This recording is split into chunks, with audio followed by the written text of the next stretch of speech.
O inferno prisão, queridão, o inferno prisão, rapaziada, em cima, vai ter uma inauguração VIP. Sabe como é que vai ser inaugurado o inferno prisão? Estará presente a Trindade satânica. A Trindade satânica vai inaugurar o inferno prisão. Jesus Cristo, Deus, vai lançar a besta, o anticristo e o falso profeta no inferno prisão. Isso no juízo final. Ele já vai ficar preso 1000 anos, depois ele é solto. Vão soltar ele um pouquinho, vão dar um indulto. Essa palavra é bonita, não é? Você já pensaram Satanás preso 1000 anos e depois ganhando um indulto? Deus é muito justo, não é não? O cabra fica em cana 1000 anos e Deus ainda dá um indulto para ele. Só não deve ser por bom comportamento. Eu não acredito que seja. Mas ele vai ganhar um indulto. Vai ficar 1000 anos preso, vai sair um indulto, vai fazer o que a maioria do pessoal que ganha indulto faz, ou seja, ele vai meter bronca outra vez, numa linguagem bem popular. Ele vai ganhar um indulto, vai meter bronca outra vez e vai voltar para lá. Só que agora ele vai levar mais 2 com ele. Vai a besta, o anticristo e o falso profeta inaugurar o lago de fogo. Esse ainda não foi inaugurado. Então, gente, eu estou respondendo a pergunta do meu pastor, que também deve ser da igreja. Ele deve estar representando a igreja nessa pergunta. O inferno prisão já foi inaugurado. O inferno definitivo, que é o lago de fogo, ainda não. Porque o inferno definitivo, que é o lago de fogo, vai ser inaugurado com a Trindade satânica. A besta, o anticristo e o falso profeta. E aí depois irão para lá todos os homens que se esqueceram de Deus. Mas, nossa, Deus vai fazer isso? Vai fazer isso. E ele avisou. No livro de Salmos, eu não sei se eu arrisco o capítulo e o versículo, eu vou arriscar, depois vocês conferem para mim. Salmo 8, 17. Se não for, não falo agora não, depois vocês, Mas está escrito assim, ó, Deus fez o inferno para, mais ou menos assim, Deus fez o inferno para Satanás, os seus anjos e todos aqueles que se esquecem de Deus. Então, para que Deus fez o inferno? Para Satanás e seus anjos. Quem vai para lá de bobeira? Todos os homens que se esquecem de Deus. Tudo bem, minha gente? Meu pastor, por favor, querido, olha para cá, olha para cá, olha para cá. O senhor achou? Não? Então olha para cá um pouquinho, deixa eu perguntar uma coisa para o senhor, por favor. Ficou respondida a pergunta? Ficou? Oi? Achou? Eu não sei. Fala para nós o capítulo e o versículo. 9 e 17. Salmos capítulo 9, versículo 17. Pode ler o versículo? Por favor. Os ímpios serão lançados no inferno e todas as nações que se esquecem de Deus. E aí? Tem inferno para lançar ímpio ou não tem? Eu só errei porque eu falei que eram os anjos, né? Mas é os ímpios e todas as nações que se esquecem de Deus. Serão lançados no inferno. Então, o inferno prisão já está inaugurado. O inferno final vai ser inaugurado depois. Meu pastor disse que está ok para a igreja também? Então tá, então vamos lá.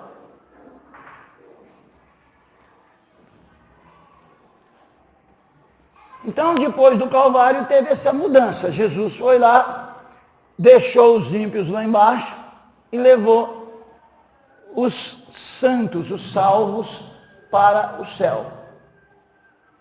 A parte do paraíso foi transladada para o terceiro céu na presença de Deus. Segundo Coríntios, capítulo 2, capítulo 12, segundo Coríntios, capítulo 12, versículos 2 ao 4. Vem aqui, santo, me ajuda aqui, por favor. Aleluia. Então lê para nós lá. Olha lá no quadro e lê aí nessa Bíblia linda sua. Isso.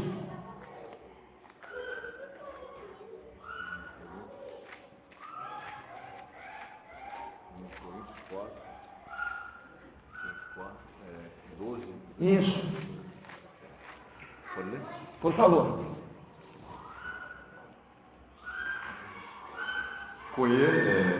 Segundo livro de Coríntios, capítulo 12, versículo 2 e 4.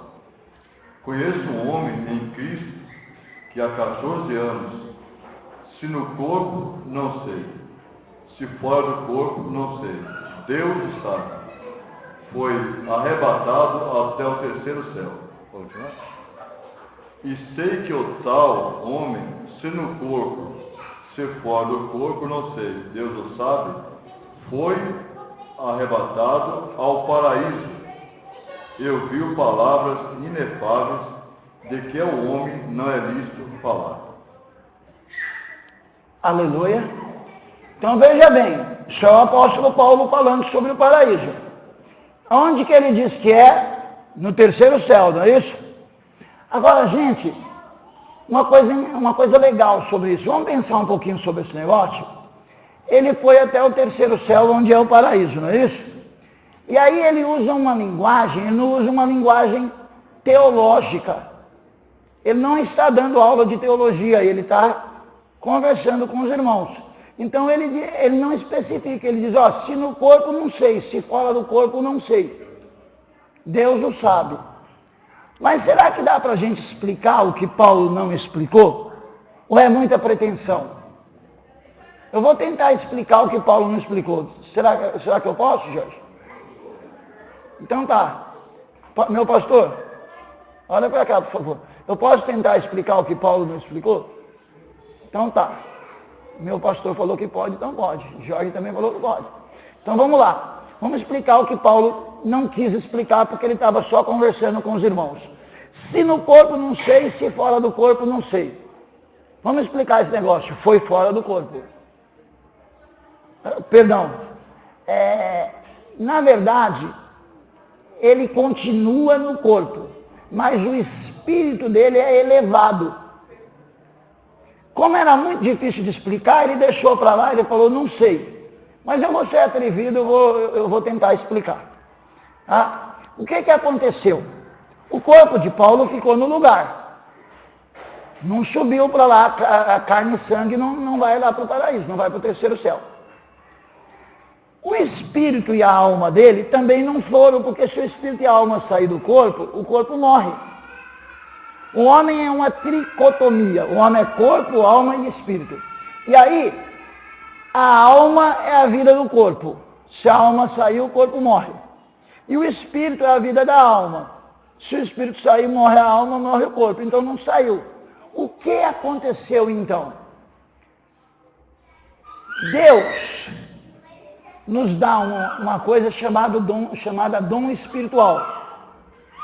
Meu pastor já deixou, a gente vai acertar um dia direitinho, nós vamos conversar um dia sobre dom espiritual. Então existe um dom espiritual chamado visão. A visão, às vezes, ela pode ser também um arrebatamento de sentidos. O que é isso? O nosso espírito tem os sentidos espirituais. O nosso espírito percebe as coisas de Deus. O espírito de Paulo percebia, assim como o meu e o seu, as coisas de Deus. Sabe o que aconteceu? Através do dom espiritual, através da visão, do arrebatamento de sentidos, o espírito dele teve a capacidade de perceber as coisas de Deus aumentada, e aí ele chegou no paraíso. Sem o corpo sair da terra, sem o espírito sair do corpo, sem a alma sair, sem nada. Foi uma elevação dos sentidos espirituais de Paulo. Isso pode acontecer com a gente? Pode. Pode. E aí, aconteceu com o senhor. E aí é o seguinte, o povão não sabe explicar, o povão vai explicar e aí dá uma de Adão de Campos. Os crentes mais novos não conhecem a história de Adão de Campos. Mas o meu pastor conhece, né? Porque o meu pastor é crente antigo na Assembleia de Deus, né? E é gostoso ser crente antigo da Assembleia de Deus. Eu sou um assembleiano meio light, sou um assembleiano, né, da terceira, quarta geração, então eu sou um assembleiano meio light. Mas eu respeito os assembleianos da primeira geração, porque se não fosse eles eu também não estava aqui, não é verdade?